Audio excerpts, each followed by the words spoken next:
Welcome to lecture number 8. So today we're going to be talking about NMR-based metabolomics discoveries and applications. So this is kind of taking the tools and techniques that I've introduced you to and focusing on how NMR is actually used to make a difference, if you want, to help with a variety of analytical applications, chemical, biochemical, medical. So again, this is just from our list. The red lectures are today. The blue lectures will be tomorrow. And we'll be doing the last 3 this afternoon. So this is kind of I guess, an historic outline where I'm going to be looking at things that started way back in the early 1990s. And then I'll be taking you through the mid-90s and then the late 1990s. And then events largely in the late 2000s till present. And we'll be looking at the applications of NMR in lipoprotein analysis. I introduced a little bit of that to you the other day. And the general applications of metabolomics. Then we'll be talking about the applications of NMR in inborn errors of metabolism. And then we'll talk about the applications in drug toxicology, also briefly discussed before. And then we'll look at cancer and metabolism, and then the use of NMR and the application in novel disease biomarkers. So most of these are applications in clinical areas.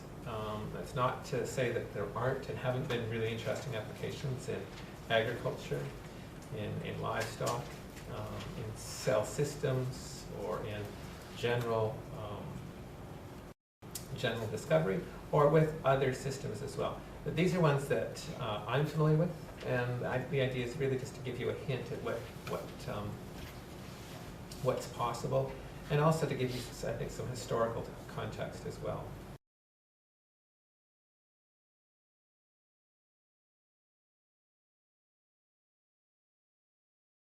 In fact, they form large lipid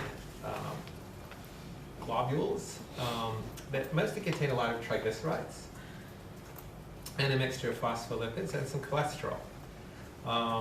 So these are how the body moves lipids around, gets rid of some of them. And there's a variety of lipoproteins. The ones that are, I guess, most lipid-rich are the chylomicrons. The ones that are a little less lipid-rich are very low-density lipoprotein. And the ones that have more protein and relatively less lipid are the high-density lipoproteins. And in between is the LDL. And they vary in their size as well, and their triglyceride content. And what's shown there is the way that we classify things based in terms of their diameter or size and density and total triglyceride content. So why are lipoproteins important? Instead of shown here. So the bad cholesterol or the bad lipoproteins are LDL, and the good cholesterol or good lipoproteins are the HDLs. And basically, for more than 30 years, we've been tracking this risk for heart disease based on the LDL levels. And as the LDL levels go up, and this is a log scale, in terms of the risk,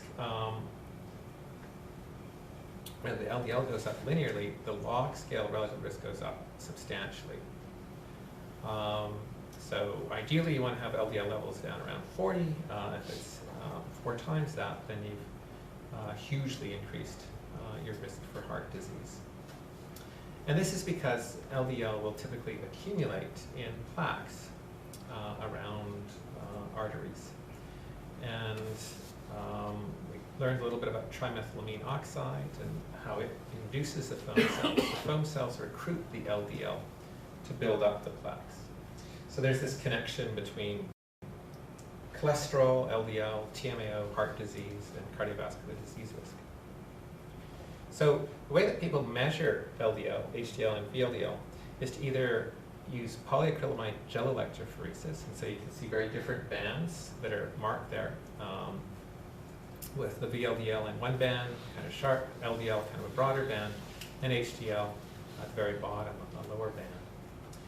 More commonly, what people use is ultracentrifugation. This is a high spinning centrifuge, high speeds spinning centrifuge.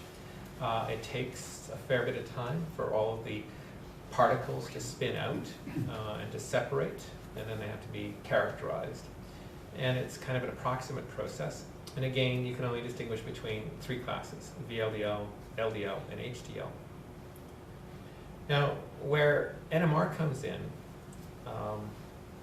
is through this, which is the analysis of serum which has not been filtered to remove the lipoproteins. And in this case, what you see is a bunch of broad peaks, typically ranging from about 0 ppm to about 3 ppm. It's a heavy baseline. And what's marked there with the words lipids. And beside it, you can see other sharper peaks that correspond to glutamate and alanine and creatinine and other things. But it's these broad peaks around 1.5 ppm that Jim Otvos noticed in 1991-92 as being quite different. And he noticed that they're different based on the measurements that people had reported or had for their HDL, LDL, and VLDL levels. And he felt that maybe some way information was encoded in these peaks.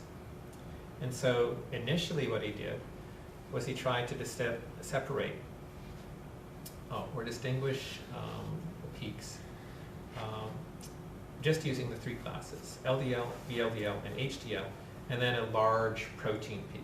So essentially he's doing deconvolution, not unlike what we did with LC model when we were learning about MR imaging or MRS and chemical shift imaging.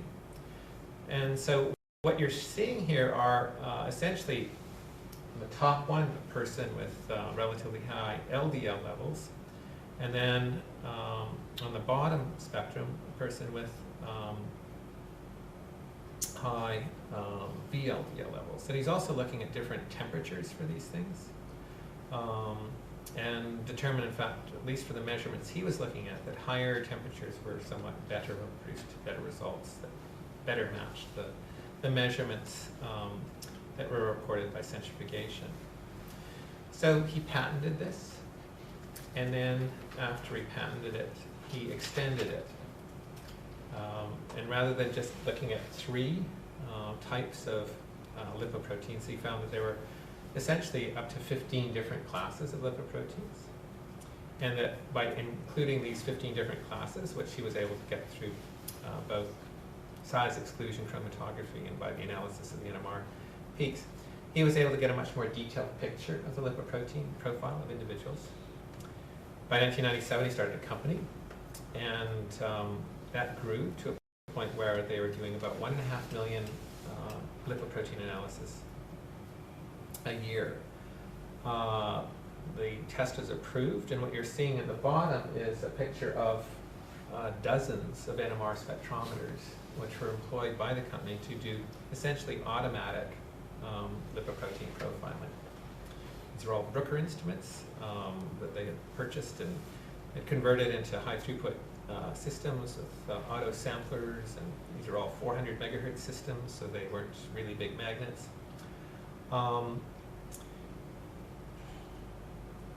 And what they found in doing this is it was a lot faster than centrifugation. It was a lot more accurate than conventional methods. It was a lot more reproducible. And because they were now looking at 15 lipoprotein classes than 3, they were able to find it was actually much more diagnostic. And they were able to associate not only those lipoprotein profiles for heart disease and heart disease risk, but also for diabetes and diabetes risk. And in fact, they've extended it to several other different conditions, chronic diseases.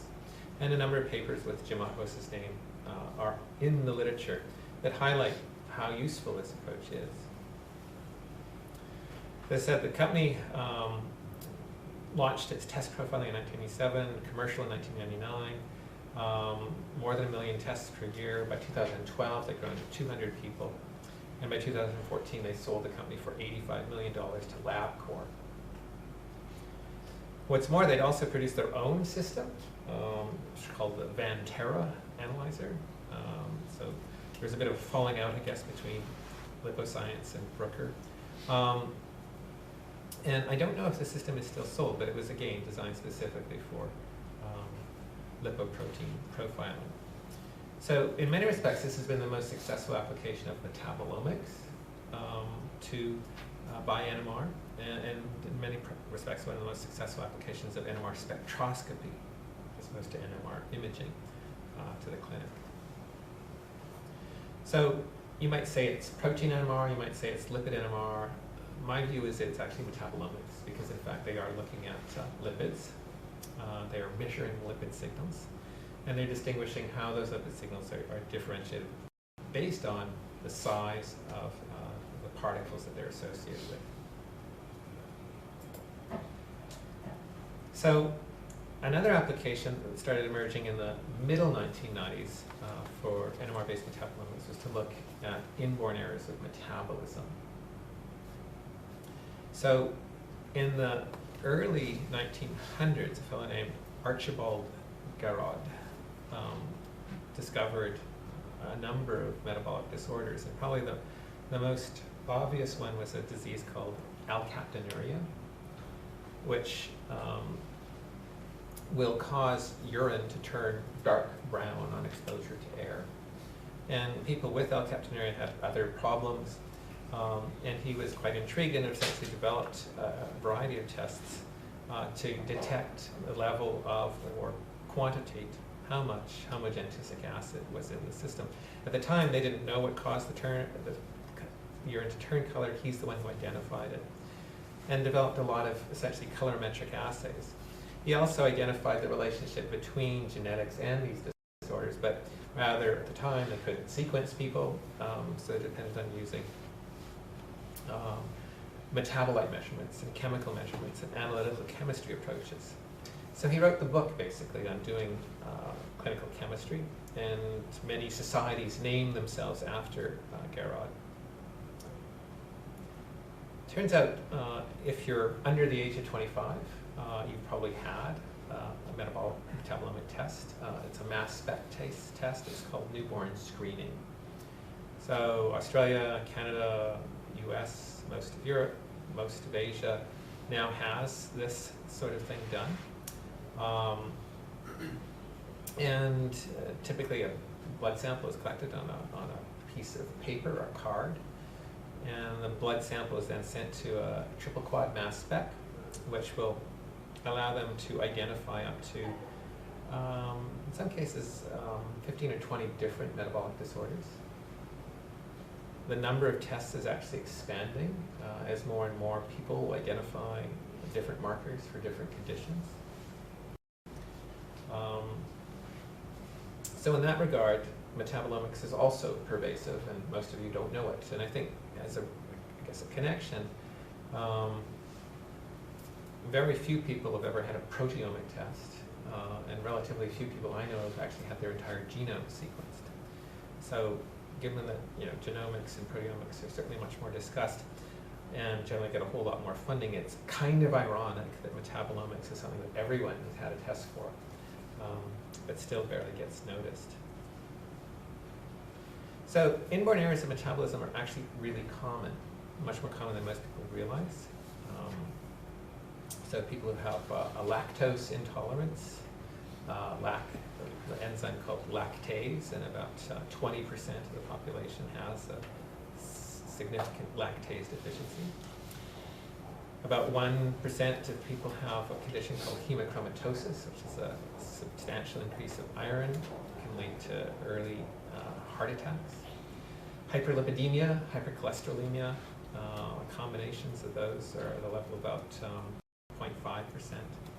And then more of the classical inborn errors of metabolism, like phenylketonuria, alkaptonuria, and so on. An incidence about 1 in 1,400. So inborn errors of metabolism in terms of the overall incidence, the ones that they come in to see and worry about the process, account for 90 to 95% of all the monogenetic disorders, classical genetic disorders. So that's a very significant portion. Now, only between 10 to 30% of all genetic diseases are IEMs. So there's a difference between fraction that are IEMs and the incidence. But the fact is that IEMs are what most medical geneticists see. So one of the things that people started realizing is that you can detect a lot of disorders, including things like alkaptonuria and phenylketonuria, by looking at the urine of people with these particular conditions. What's more is that they started discovering novel genetic disorders, novel IEMs, using urine NMR. And this is an example of one disease that was described and discovered using only NMR. So it was a novel presentation. They didn't know what was wrong with this particular infant. And so they asked to look at the urine sample. They popped it in NMR. And what it's showing is essentially a normal urine sample, where the biggest signals are creatinine around 3.1 and 4.3 ppm. And then you can see this person, this individual, who had dimethylglycine dehydrogenase deficiency, or triple D. Everything looks pretty normal, except you've got these giant dimethylglycine and betaine peaks, which are part of the process, which is sort of depicted below in that yellow diagram, of what characterizes or where the enzyme defect is in DDD. Now, the person who did this, his name is Ron Wavers.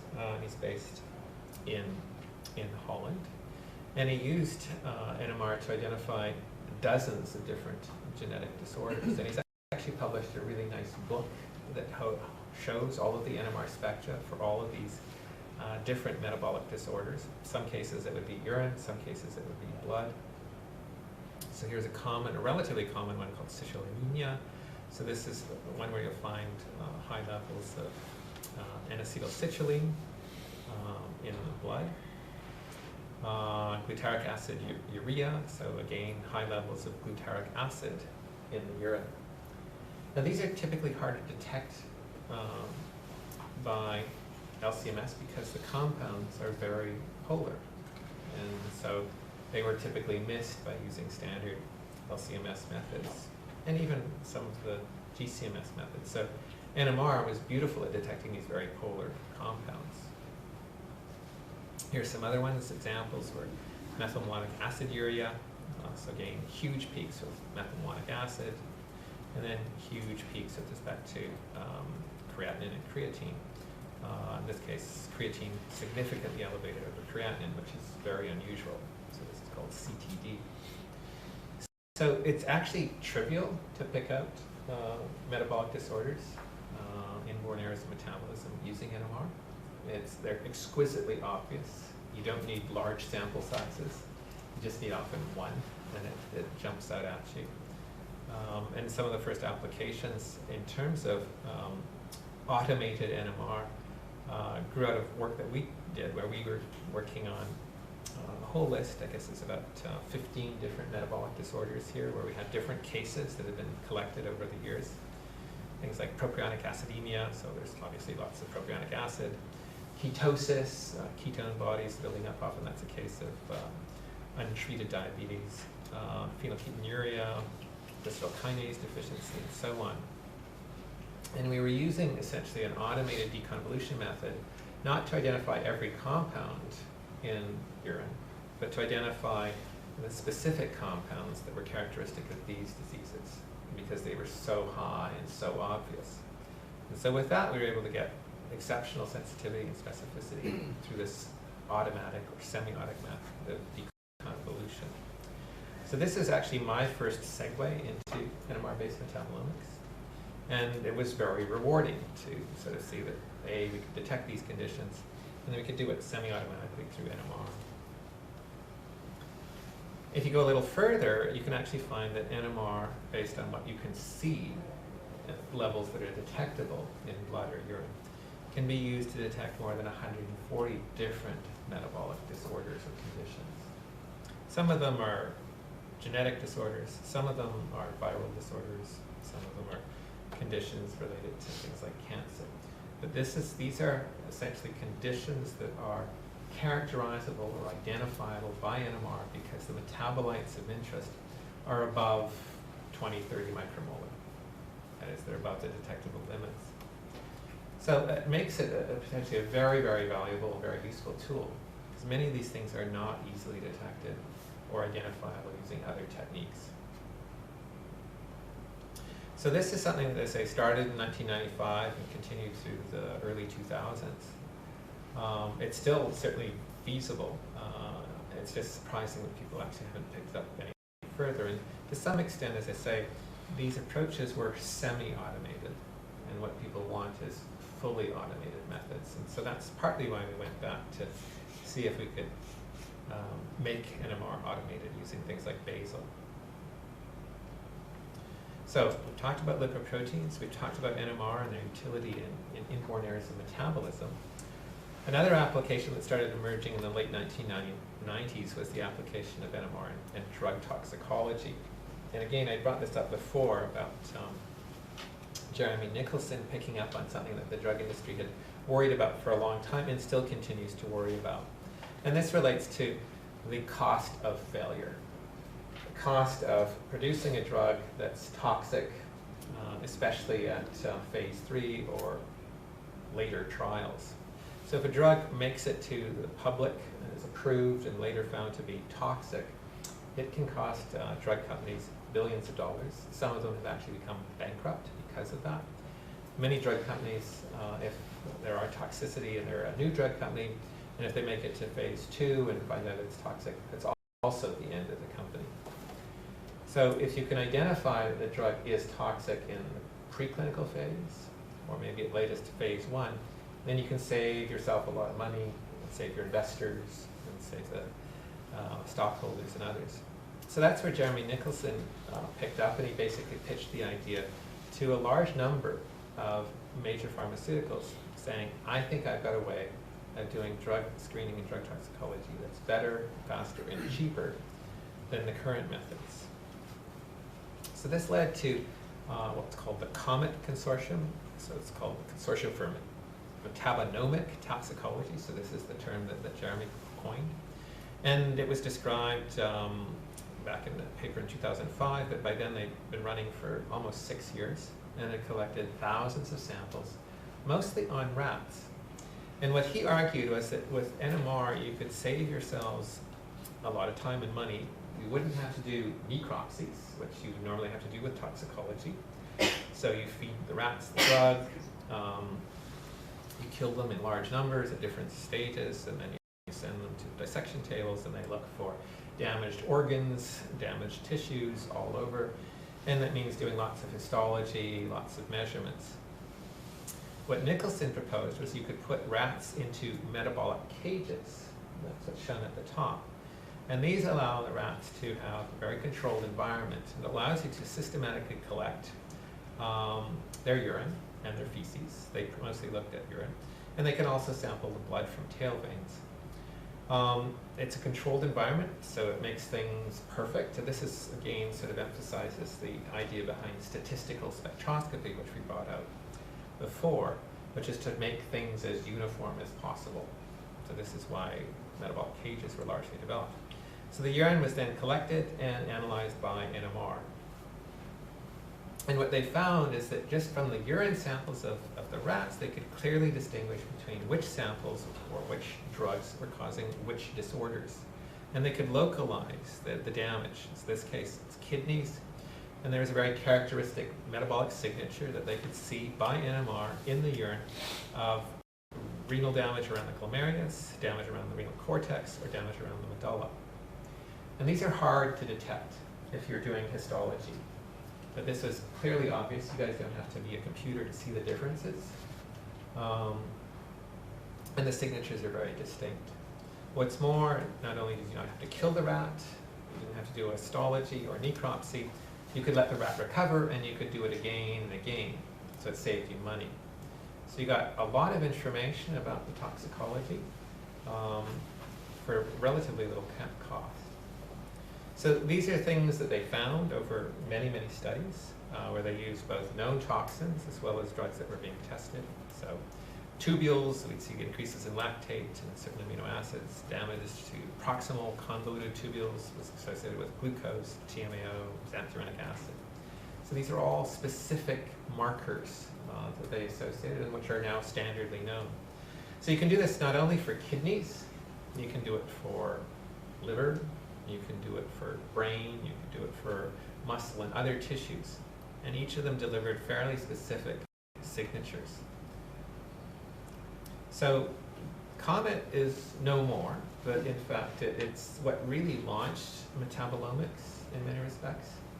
So the IEM issue was of interest and biochemically interesting. The lipoprotein stuff was of interest and certainly made one person a lot of money. But it was this organ toxicity and the engagement of the pharmaceutical industry in metabolomics that really launched it. And so it was the technologies and largely ideas that were coming out of the Nicholson lab that moved many people into metabolomics, and how and why many of them have copied much of the protocols developed by the Nicholson group.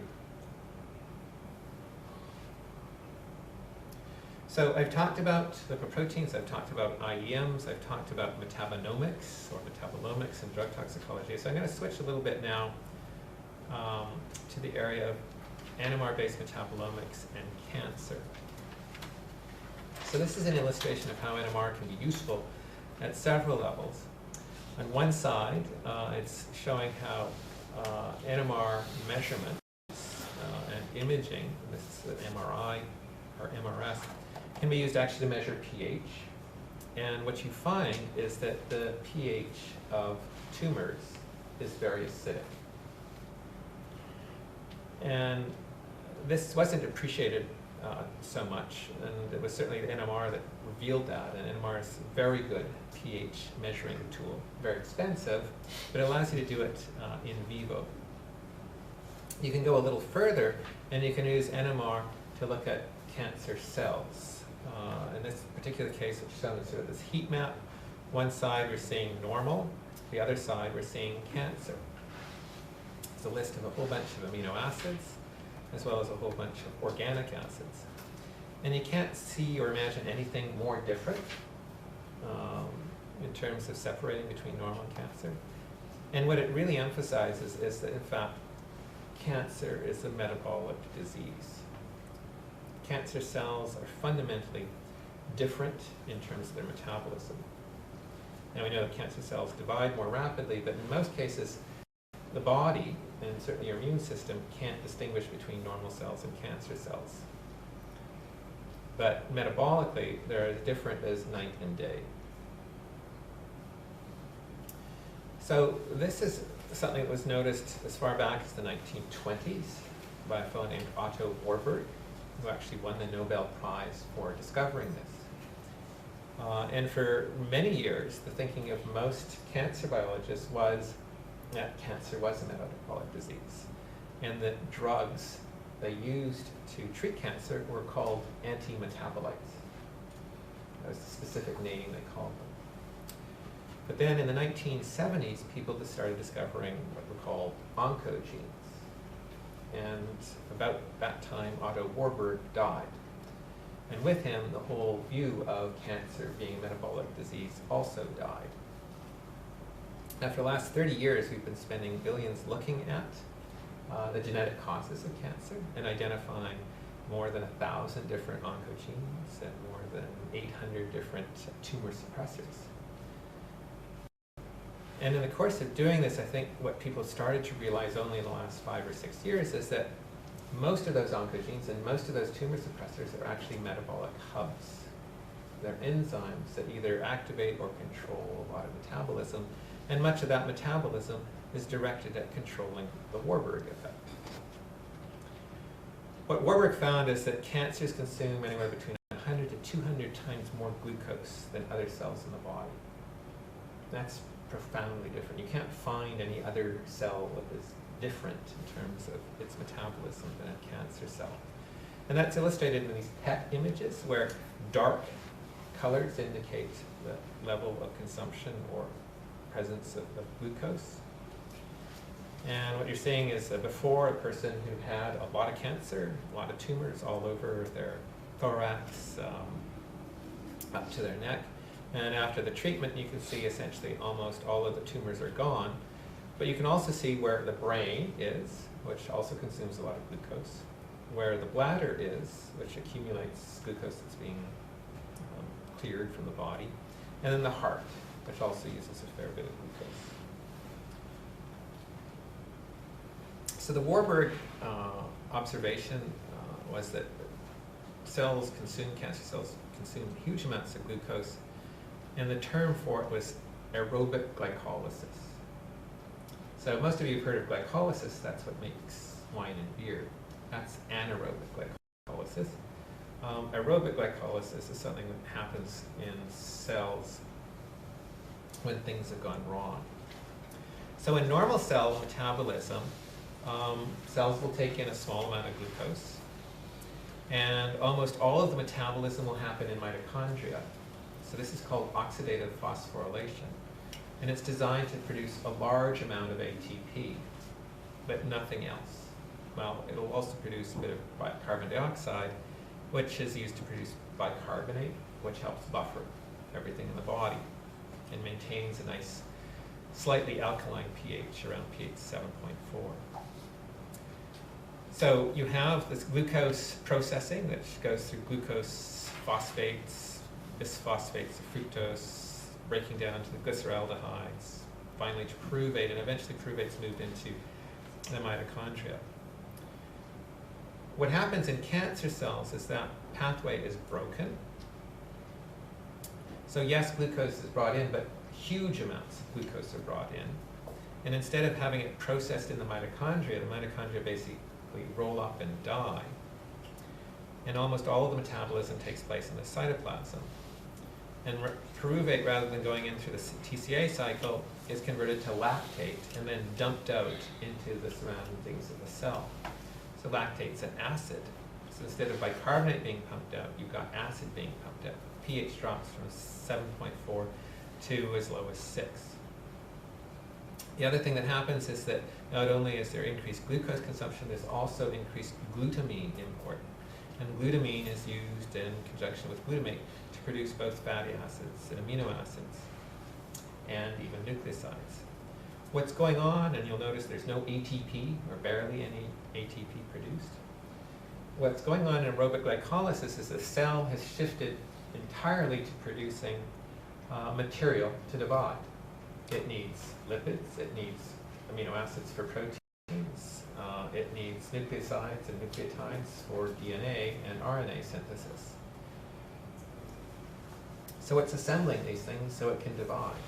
Whereas in oxidative phosphorylation, since everything's converted to energy, it's not going to divide. This also explains why you see tumors developing a lot of acid and very low pH. It also explains why the PET images show glucose, and it's why Warburg found that cancer cells consume so much glucose. And as I said, as people started looking at the genes, the oncogenes and the tumor suppressors in more detail, they started finding out that, yes, they have fancy names like c-MYC and SARC and HER2/neu and other things, but they actually play key roles as controllers and mediators of metabolism. So these are just some of the examples of known oncogenes in green and known tumor suppressors in red, and the roles that they play in metabolism. And they're quite significant. And in many cases, some of these oncogenes and tumor suppressors play a key role in just about every tumor. But people wondered what are they doing? How are they working? And more, it's, I think, a realization that they fundamentally alter metabolism. Now, as I said, no one believed this and no one wanted to believe this. And when Hanahan and Weinberg published their Hallmarks of Cancer in 1999, they left one part out, and that was metabolism. And it was only in 2011, after much persuasion, that they decided to add dysregulated metabolism to the hallmarks of cancer. But what we're finding actually is that many aspects of the dysregulated metabolism are actually responsible for things like immune destruction replication, immortality, activation of metastases, the induction of angiogenesis. These are all triggered by the small molecules that are being produced, whether it's the acid or some of the other oncometabolites that enable cancer cells to do all of these other things that are the hallmarks of cancer.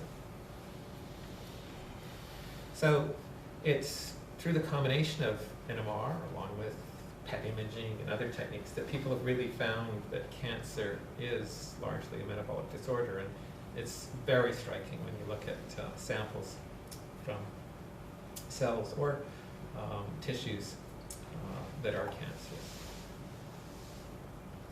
So, as I said, NMR and cancer helped us rediscover something that had been known since the 1920s, but helps others, I think, reinterpret what we've been seeing. The other aspect now is in NMR and metabolomics for biomarkers. Now, I'm focusing on disease biomarkers, but it can also be biomarkers for function or activity or distinguishing between different types of honey, a whole range of things. So when people talk about biomarkers, they put them into 5 or 6 categories typically. In the health versions, there's the diagnostic biomarkers, which is basically say, do you have the disease? Prognostic biomarkers to say, okay, you've got the disease, how well will you do? Are you going to die tomorrow or are you going to live forever? And then there's the predictive markers saying, come into us and you look healthy and we test you, and there's a marker to say, 2 years from now you're going to get diabetes. So that's a predictive biomarker. There are other markers of response or toxicity. So it's a marker to indicate whether someone is responding to a drug or not responding to a drug, or whether they've been exposed to a toxin or a certain food. And some of them are innocuous, some of them are relevant. And they can also be used not only for response, but as I say, for distinguishing adulterated foods or modified foods. And then there's markers of exposure, which again is just to say, is this thing present in this organism or this tissue? In some cases it's a metabolite as opposed to the original molecule, but it's still a marker because it's more abundant than anything else. So one of the things that's really quite interesting is that different omics, genomics, proteomics, metabolomics, transcriptomics, have been looking for markers for a long time. And then you can tally up the number of markers that each of the different fields is using, and you come up with a rather surprising total. So proteomics, which has been around for 20, 25 years, currently has 0 approved tests. So there is no mass spec-based method for diagnosing diseases based on proteins. There are 5 DNA chip methods. These are microarrays for detecting a few disorders, things like ovarian cancer and breast cancer. But they're not widely used, and in many cases these have sort of disappeared. If you used ELISA's, enzyme-linked immunosorbent assays, which detect single proteins, relatively quantitative, PSA test is an example, the CA125 test is another example. There's about 60 of them.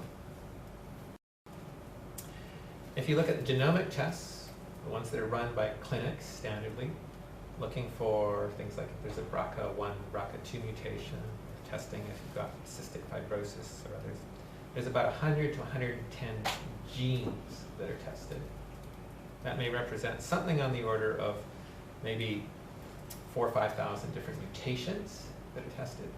But in terms of the genes, it's about 100 to 110.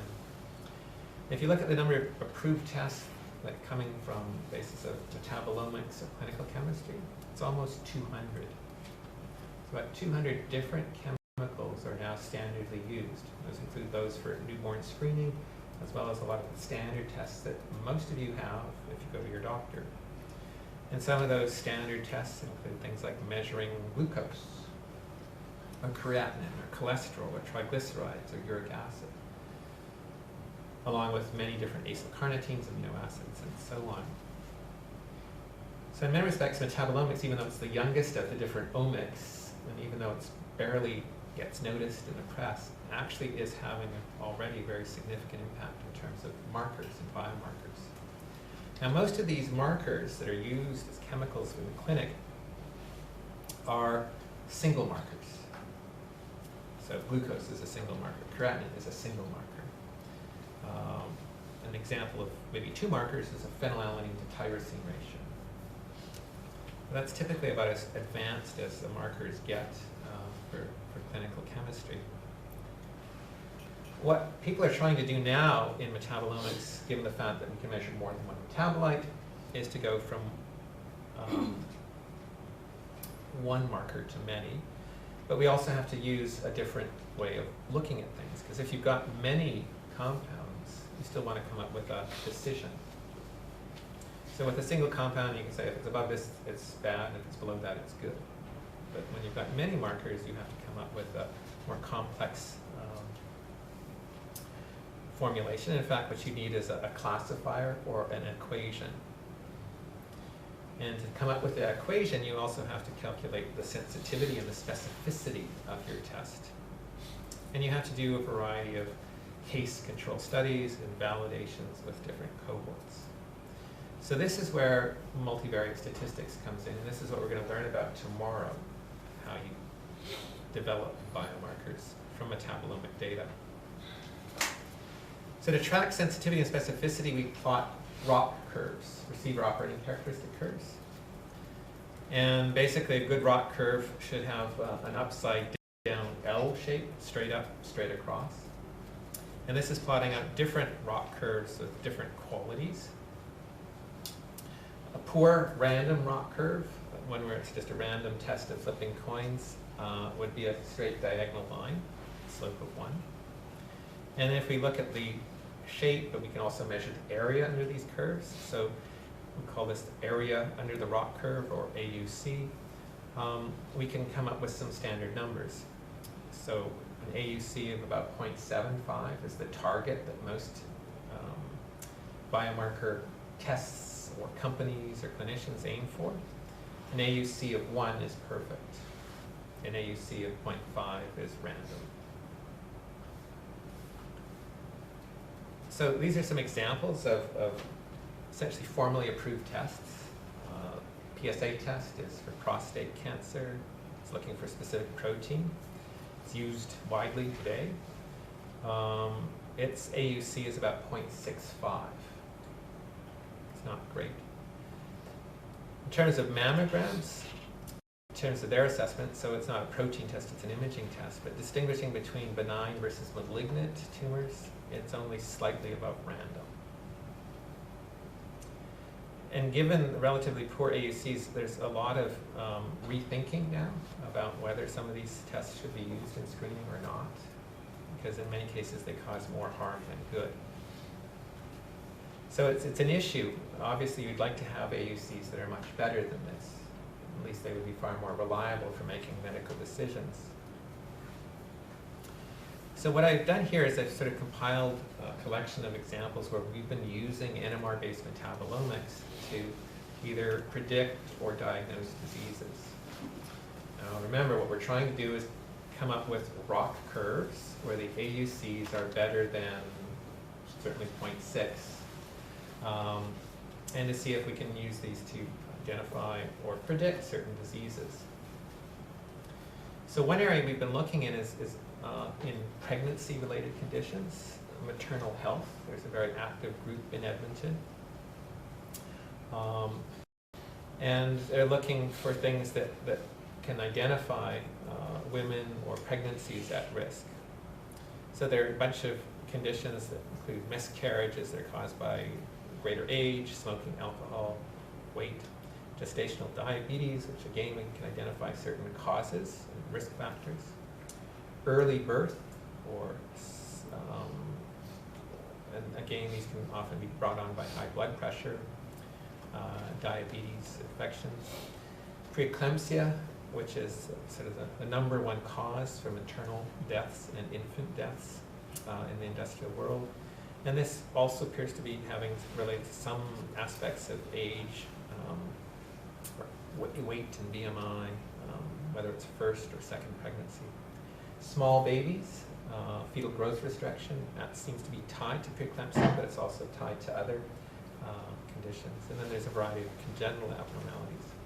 So these are things that you can say you're at risk for, but they don't necessarily allow you to confidently predict whether that will happen. So we started looking at preeclampsia, and we tried to look at blood samples from mothers in the 3rd month of their pregnancy, so that's the first trimester. On the right is just sort of illustrating some of the issues that happen with preeclampsia, the swelling and fatigue and sometimes severe pain that develops.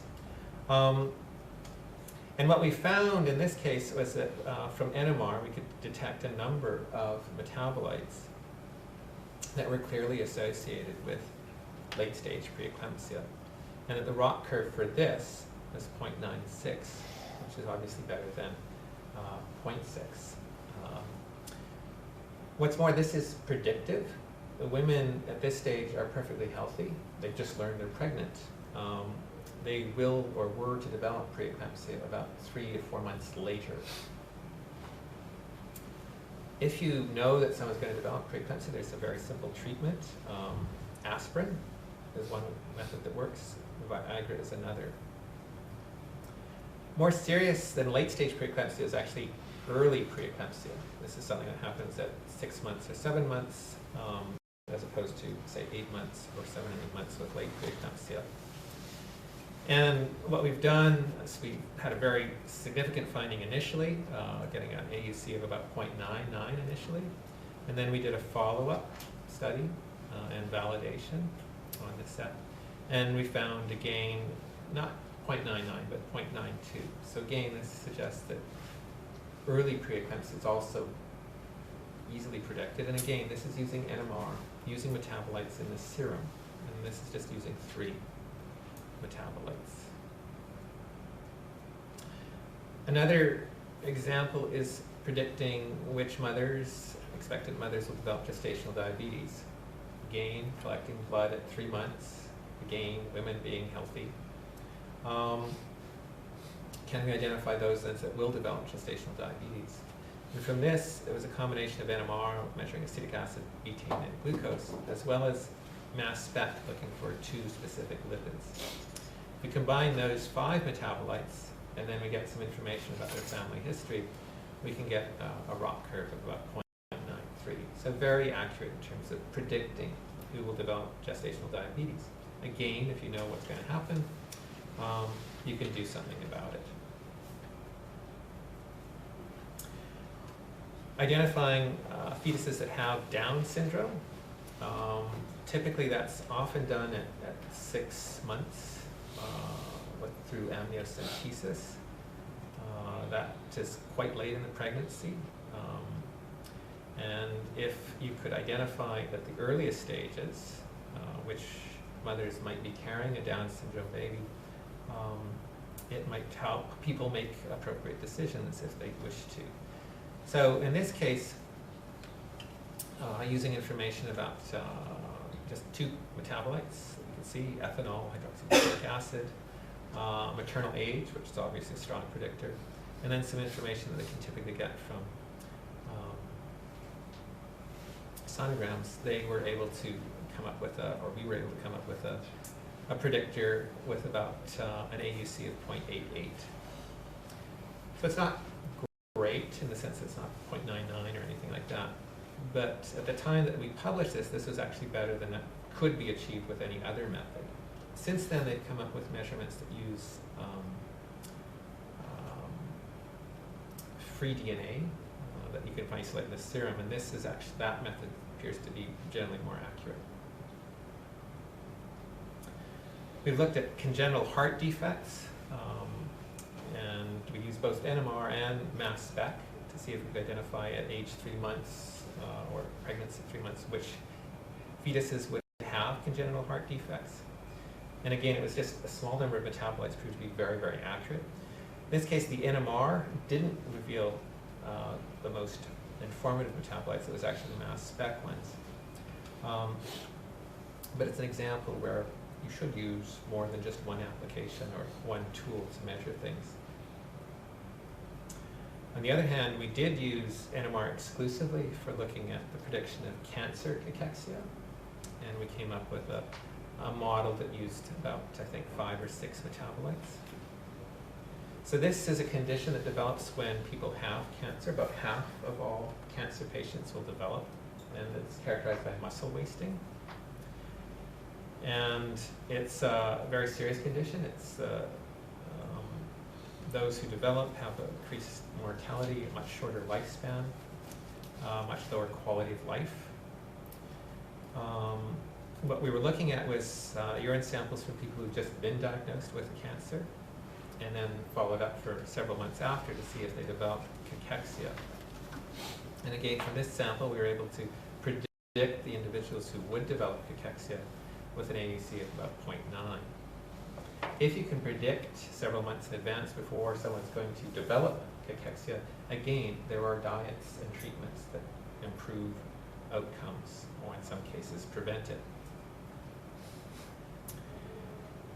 NMR was also used to help diagnose transplant rejection. So this is now we're switching from prediction of disease to diagnosing disease. Now what we've chosen is to look at diseases that are hard to diagnose, and transplant rejection is hard to diagnose. In fact, even kidney failures can be hard to diagnose because people seem normal right up to the moment they die. So in transplant rejection, you're trying to figure out if an organ that has been transplanted is being attacked by the immune system. And the way it's standardly done is to take a needle biopsy of the kidney tissue. So a needle biopsy requires a long needle that has to be inserted up your back, and a sample has to be pulled out from the kidney. Then it has to be transported to a pathologist who then analyzes that sample under a microscope and determine whether there's a lot of immune inflammation or white blood cells. A good pathologist will be right about 70% of the time. So obviously, if you've got a test that's not very accurate, very painful, requires lots of work, costs lots of money, it would be nice if you could come up with something that's a little less painful, cheaper, and faster, and probably more accurate. So this is a cane where we looked at both adult kidney transplant samples and also pediatric samples. And kids are actually much harder to diagnose than adults, so the failure rate from histology is much, much higher.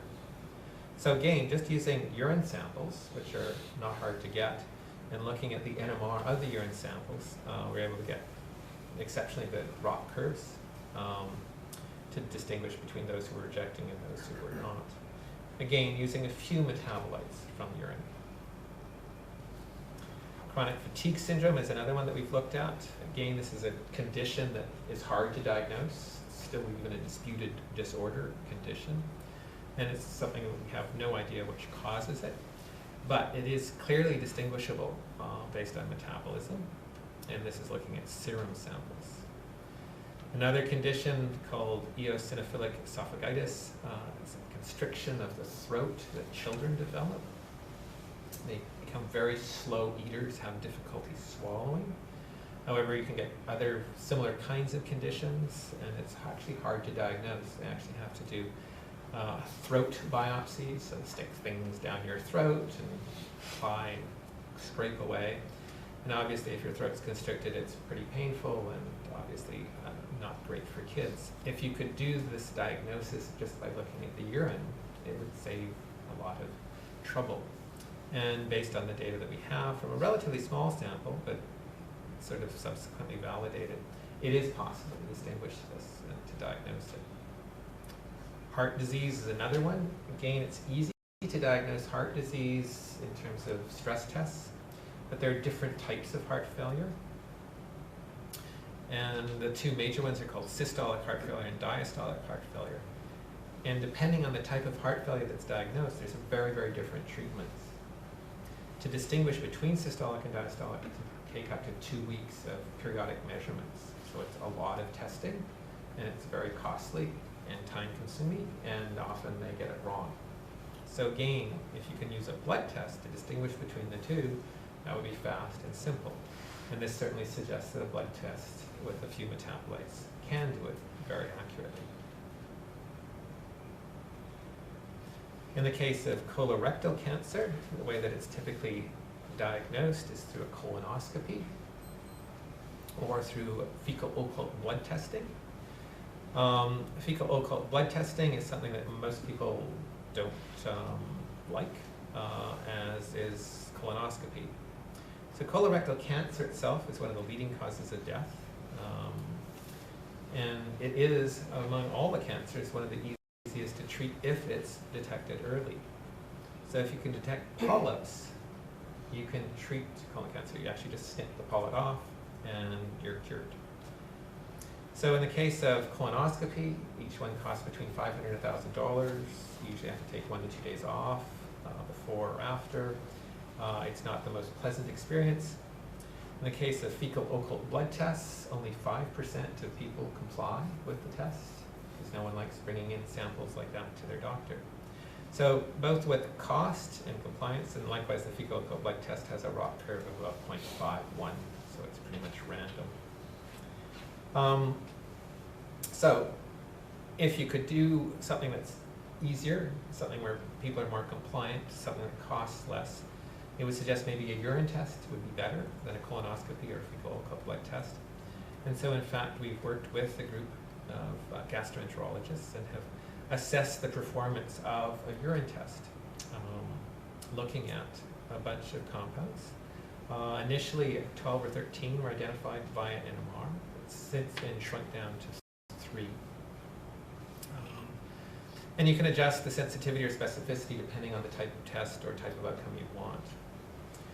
This test is, as I think I mentioned to some people, has already been moved to the clinic. There's 5 clinics in the US that are testing for it. And appears to be quite popular because it essentially avoids the fecal occult blood test. It also avoids colonoscopy. So there's some examples. These are ones that represent other works published over the last few years looking at markers that people have described in the literature. It's not the most recent collection, but these are just some examples where people have used NMR-based metabolomics to diagnose or predict celiac disease, colon cancer, diabetes, pneumonia, oral cancer, ALS, rheumatoid arthritis, renal cancer, hepatitis, asthma, lung cancer, breast cancer, and quite a number of studies now also in preeclampsia. And the list goes on.